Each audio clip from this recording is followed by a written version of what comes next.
les dépenses d'abord en carte de crédit ont augmenté de 10% de 2022 par rapport à 2021.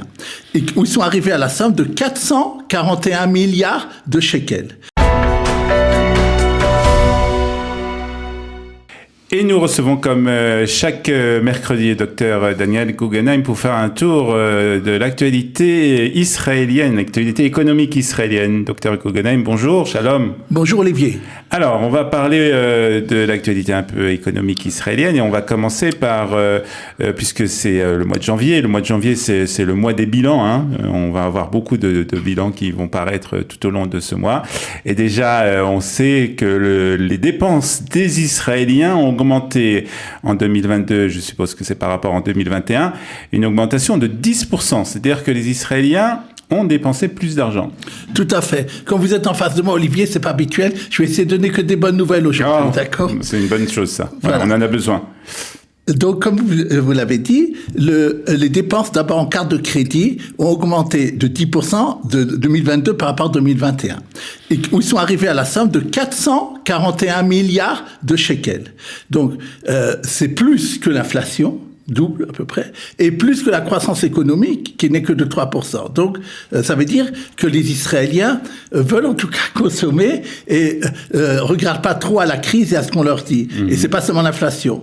Ils ont voulu sortir du corona, bien entendu, mais ils s'endettent plus aussi, ça on en a parlé plusieurs fois dans des chroniques, c'est un problème. Mais en tout cas, ils consomment. Et bien entendu, c'est une bonne chose pour l'année 2023 aussi, parce que on parle beaucoup de récession dans le monde entier, et on voit qu'en Europe, par exemple, les ménages consomment de moins en moins, ce qui pousse encore à la récession, tandis qu'en Israël, ce genre de choses prouve qu'il y a vitalité. Il faut savoir que même en décembre, on a même les chiffres de décembre 2022, malgré encore la nouvelle hausse des taux d'intérêt de la Banque d'Israël, on avait toujours une augmentation un peu importante, plus de 30 milliards de shekels dépensés.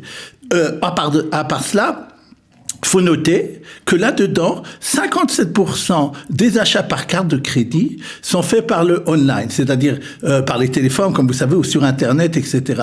Et ça augmente aussi, ça a augmenté de 10%, c'est-à-dire de plus en plus d'Israéliens font leur achat à distance. Et donc, c'est aussi quelque chose qu'il faut noter. Une autre chose qu'il faut noter, c'est que même dans les dépenses hors de carte de crédit, on a aussi une augmentation à peu près de 10% et on arrive à une somme de 253 milliards de shekels pour l'année 2022. Ouais. Donc, une consommation surtout. La seule chose qui augmente un peu moins, c'est quand on tire l'argent en espèces. Vous savez, vous pouvez dans les caspomates tirer de l'argent en espèces. C'est vrai ça a augmenté que de 3, de plus en plus rarement. Plus rarement, de 3%, parce qu'apparemment, ou par habitude, ou parce qu'il y a des mesures, des impôts qui ont été pris là-dessus, en tout cas, ça augmente moins que le reste. Ouais. Maintenant, je voudrais, donc, puisque je dirais une bonne nouvelle, je voudrais rappeler à nos auditeurs, ou ceux qui nous voient même, une bonne chose. Étant donné que l'inflation était de 5%, beaucoup de choses, le 1er février, vont augmenter. Ça veut dire augmenter pour les salaires, pour les gens qui reçoivent de l'argent par rapport aux impôts, je veux dire. On va moins payer d'impôts. Vous avez raison, bien que je précise. Ça veut dire quoi, au 1er février? D'abord, tous les gens qui reçoivent des salaires, que ça soit, ou même des gens qui ont des retraites et qui sont imposés. Comment dire, moi j'ai une pré-retraite et je suis imposé, et qu'est-ce qui se passe à ce moment-là? Étant donné que l'année dernière, l'augmentation de l'inflation était de 5%, alors, les madrigot mas, c'est-à-dire à partir du moment où on doit payer et entre ce qu'on reçoit et la façon dont on doit payer aux impôts, est augmenté de 5%. Donc, l'année dernière, c'était à peu près 6 450 shekels jusqu'à 6 400. On ne payait pas d'impôts. Maintenant, ça sera augmenté de 5%. Ah, c'est-à-dire que tout va être décalé, en fait. Décalé de 5%. Dans tout ce qu'on doit payer d'impôts. Pour ça, c'est important. C'est important, ça. Bien sûr. Et ça veut dire que dans votre fiche de salaire ou encore de retraite ou autre, vous allez voir une augmentation de 5% par rapport à ce que vous payez avant. Pas de 5%, c'est-à-dire de payer en moins. On va payer 5%. En tout cas. On va payer 5% en moins sur les impôts. Des fois, ça dépend aussi desquels vous êtes. Il y a des gens pour qui ça va représenter seulement un gain par rapport aux impôts de quelques 70 à 100 shekels par mois, ou quelque chose comme ça. Mais il y en a que ça va être jusqu'à 400, j'ai vu les chiffres, jusqu'à 400 shekels par mois. Ça peut être jusqu'à 5000 shekels par an. D'accord. Et donc, ne consommez pas trop en pensant ça, mais c'est une bonne nouvelle pour tout le monde. Ça sera donc au 1er février, dans le salaire du mois de janvier. Voilà, du mois de janvier, qui est fait fin janvier, début février, à ce moment-là. Les gens vont se rendre compte de ça. Simplement, quel est l'envers? C'est que celui qui doit de l'argent aux impôts ou au Bitoire Leumi ou autre, alors lui, son truc va augmenter de 5%, donc il vaut mieux payer maintenant. D'accord. Alors, on va parler maintenant de ce qui se passe un peu dans le monde de la finance avec la société d'assurance Harel qui propose d'acheter Isracard, donc cette fameuse société de carte de crédit. Oui, c'est un coup de tonnerre. Ah oui. C'est un branle-bas dans toute la finance en Israël. Tout d'un coup, Harel, qui est une grande compagnie d'assurance, va acheter Isracard. Isracard est la première entreprise qui donne des cartes de crédit en Israël. Mais elle est à vendre? C'est-à-dire, c'est une bonne question. Elle est à la bourse. Il n'y a personne qui la contrôle vraiment. Il y a des entreprises qui sont à la bourse. Il y a tellement de gens, d'actionnaires, quelqu'un peut acheter à la bourse toutes les actions des gens s'ils acceptent. Et dans ce cas-là, lui devenir ce qu'on appelle propriétaire ou avoir avenir principal, etc. Et donc, Harel a proposé cette semaine 2,7 milliards. Le jour, et c'était 20 ou 30% de plus que le prix à la bourse. Donc, immédiatement d'abord, le prix à la bourse augmente. Donc, les gens qui avaient Isracard avant, ils ont fait pendant quelques jours. En tout cas, je ne sais pas s'ils ont vendu ou pas, ils ont bien gagné potentiellement, ou en tout cas, ils ont pu, s'ils avaient vu, ils auraient pu vendre. Mais il a donné 2 semaines pour dire aux actionnaires, vous me vendez ou pas. Voilà sa proposition. Maintenant, pourquoi c'est un branle-bas de combat? Et pourquoi il veut acheter aussi? Ah oui, justement, et pourquoi il veut acheter aussi? Il faut se rappeler que l'ancien gouvernement, c'était même avant l'ancien gouvernement, il y a une très très grande réforme en Israël pour justement, et ça concerne tous, pour essayer de faire que la différence entre ce qu'on paye comme emprunt et ce qu'on reçoit comme dépôt, soit moins comme épargne, soit moins important. Maintenant, les gens, je l'ai dit la semaine dernière, c'est affolant que dire vous avez dans le carte de crédit, vous devez payer jusqu'à 17% par an. Tandis que à la banque, quand vous allez, vous avez dans les dépôts 4, maximum 5%, même moins. Alors c'est une grande différence. Et ça, ils ont voulu faire en faisant jouer la concurrence. Quelle était l'idée? On va séparer les cartes de crédit des banques. Les banques n'auront plus le droit d'avoir des entreprises qui font des cartes de crédit pour justement permettre une grande concurrence.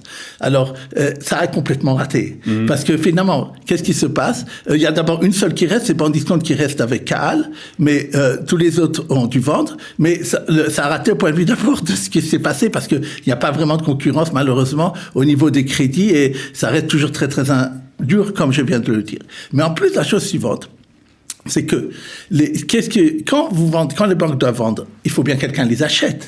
Et de nouveau, qu'est-ce qui se passe? C'est des institutionnels, des grandes groupes assurances hautes qui ont l'argent pour le faire. Et donc finalement, on risque de se retrouver dans un cas où au lieu que ce soit des banques qui contrôlent ça, que ça soit des compagnies d'assurance. C'est pas tellement mieux parce que si c'est le même genre de sociétés qui le font, il n'y aura pas de concurrence.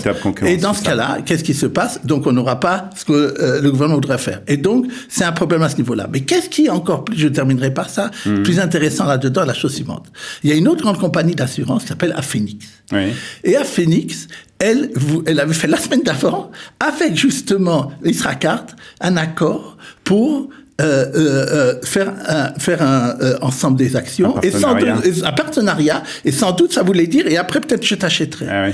Ce qui est étonnant d'abord, c'est que la compagnie Isracard ait fait cet accord avec Aphenix. Il savait très bien que Harel pense, c'est pas comme ça que ça marche. Si Harel vient et vous dit je vous achète pour 2,7 milliards de shekels, ça veut dire qu'il y a eu sûrement des discussions qui ont été avant avec la direction de Isracard. Donc c'est un peu intéressant.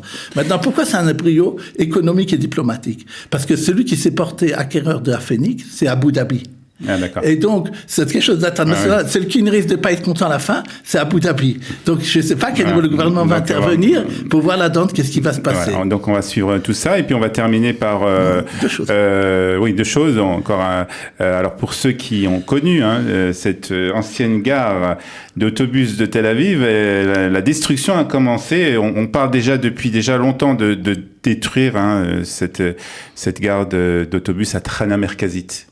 Je dirais même enfin, parce que les gens qui habitent Tel Aviv, qui vont dans ce coin-là, c'est un coin d'abord très mal famé. Ouais, c'est un endroit où il y a des grands problèmes de santé parce qu'il y a des tas de pollution dans cet endroit-là. Il y a des gens qui habitent dans ces quartiers-là, et c'est vraiment le sud de Tel Aviv, c'est vraiment les quartiers qui ont été délaissés.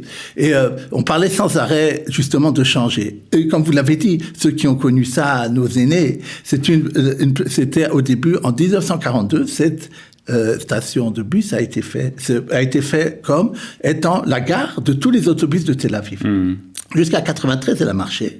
Et après, ça a été déplacé, la vraie gare des bus, dans le nord, vous savez, à côté d'Arlozorov. Mais elle est restée un peu pour quelques bus, mais c'est un quartier, comme j'ai dit, horrible, etc. Et donc, il fallait faire quelque chose. Donc, depuis 93 jusqu'à maintenant, il y a énormément de projets qui ont été faits. En 2015, il y a une société Levinstein, qui est connue dans cette société de construction, ainsi que Shikun Ubinui, c'est une autre grande société, qui se sont portés acquéreurs des terrains de la Tahana Merkazit.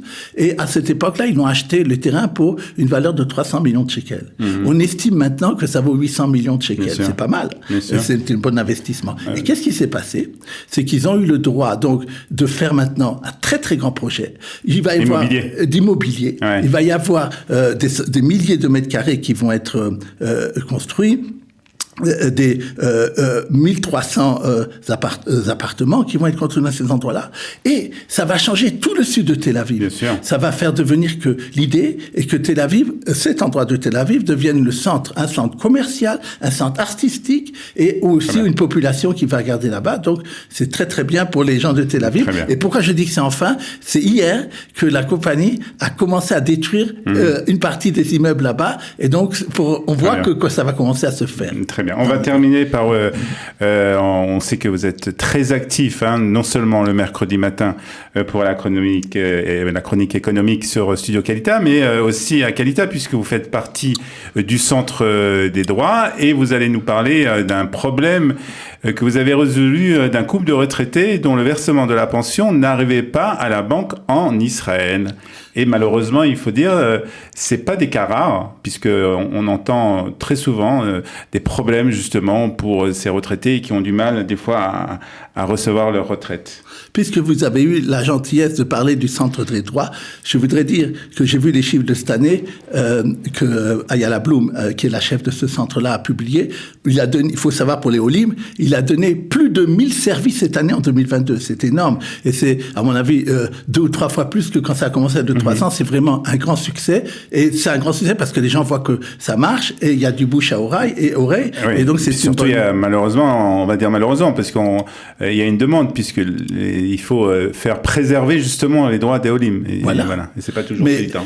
Avant, quand Kalita n'existait pas, en potentialité, ces problèmes existaient. Voilà. Et maintenant, il y a un organisme, dont le Centre de droit, qui est vraiment, dans chaque endroit qu'ils ont, il y en a une partie juridique, une partie pour le bitoire Lomi, etc. C'est vraiment formidable. Alors, pour revenir, moi, je suis chargé donc, de tout ce qui est banque, finance, etc. Et là, il y avait un problème, par rapport à une retraite, un couple de Olim, qui recevait tranquillement, ses retraites, depuis quelques années. Et il avait décidé, comme certains le font, qu'au lieu que ça aille en France, dans la banque française, et après faire venir l'argent, il avait demandé à la caisse de retraite de faire venir directement son argent en Israël, sur le compte bancaire. Ouais, comment il faut faire? C'est tout à fait légal, bien sûr. Tout à fait. Tout le monde est d'accord. Oui, bien sûr. Légal et tout ça. Et c'est même beaucoup de fois, je le conseille parce que on sait jamais ce qui peut arriver dans les comptes en France, etc. Au contraire, consultez-moi là-dessus. Et je vous dirais, de tous les cas, ça dépend des cas. Et si des gens reviennent en France, c'est différent. Mais quand des cas sont des gens qui sont complètement installés ici, c'est évident que c'est beaucoup mieux. Et donc, il faut savoir comment on fait dans ces cas-là. La chose très très importante, c'est d'aller à la banque que vous avez et de demander un papier officiel et signé de ce qu'on appelle en France le RIB, c'est-à-dire l'identité bancaire. Et en Israël, on appelle ça le numéro IBAN, parce que c'est IBAN international. Maintenant, c'est pas seulement ça. je crois qu'il y a que le numéro IBAN. Dans cette page qu'on reçoit de la banque, il y a aussi, par exemple, marqué qui est la banque qui fait venir. Des fois, c'est la même banque qui arrive, des fois, non. C'est très compliqué. Et il y a des codes internationaux pour ça. Et s'il y a une erreur, toute petite erreur, dans ce qui est écrit dans le SWIFT, par exemple, c'est donc ce qui doit faire passer, ça peut faire que l'argent n'arrive pas. Et donc, depuis septembre, ces gens ne recevaient pas leur retraite. Et vous vous rendez compte, 4-5 mois pour un couple, c'est quelque chose, c'est des petites retraites, et d'un coup. Donc, ils se sont, au début de la semaine, adressés à moi. Ils m'ont apporté même une preuve de je veux pas dire le nom de la banque, mais, enfin, de la banque Lomé, je peux dire, de la banque Lomé, je dirais pas le succursale, une lettre du chef de l'agence disant, nous avons vérifié, nous, on n'a pas reçu l'argent, et c'est la faute de la caisse de retraite, c'est pas notre faute, bien que la caisse de retraite avait envoyé un papier comme quoi, la preuve de versement. Eux, ils ont demandé, l'argent se promenait quelque part. Alors, eux, ils ont, comment dire, ils ont dit, c'est à eux, c'est à la banque, à la caisse de retraite de donner le numéro du SWIFT, etc., de l'opération qu'on puisse vérifier. Et moi, immédiatement, ils m'ont donné ça, et j'ai fait vérifier par des spécialistes aussi qui connaissent là-dedans. Et immédiatement, ils ont vu, la personne que je vais adresser a vu qu'il y avait une erreur dans ce RIB, dans ce qui était marqué. Dans le relevé identitaire de la banque qui a été donné qui par la un banque. Papier officiel. Ouais, et à mon avis, il y a dans la programmation, d'ailleurs, dans la programmation qui fait ça, il y a une erreur, ils n'ont pas vérifié. Et donc, c'est très grave. Et ça veut dire que des gens qui doivent recevoir de l'argent ne le font pas. Donc, je vous dis, vérifiez ça. Vérifiez ça beaucoup. Vérifiez que ce qu'on vous donne est authentique et autre. Mais vous pouvez faire vérifier par moi si vous voulez. C'est mieux que de ne pas recevoir sa retraite. Et je voudrais d'ailleurs, pour terminer par ça, signaler que la semaine dernière, j'avais parlé d'un cas où ça, c'était la banque Apoalim de quelqu'un qui avait mis dans la banque Apoalim qui avait mis des billets et après, c'était apparu une certaine somme qui était fausse. Il s'est adressé à moi. Parce que 2 semaines après, il avait une réponse de la banque, on lui rembourserait pas. Et ben, qu'est-ce qui s'est passé? J'ai rédigé une lettre pour la banque avec copie à la Banque d'Israël, et j'en ai parlé à la radio, et le lendemain, il avait l'argent, et il avait marqué que l'argent lui a été même remboursé de 2 semaines de la tarikh, c'est-à-dire à la semaine de 2 semaines avant. Donc, c'est des bonnes nouvelles, et ça veut dire que Kalita a de la force, et de plus en plus face au manque bancaire, et on peut aider les gens. Voilà, en tout cas, n'hésitez pas à faire appel au Centre des droits et Dr Guggenheim si vous avez justement des problèmes avec votre banque ou toute institution de finance. Merci en tout cas, et on peut se dire déjà Shabbat Shalom. Shabbat Shalom, merci beaucoup. Shabbat Shalom, à la semaine prochaine. Au revoir.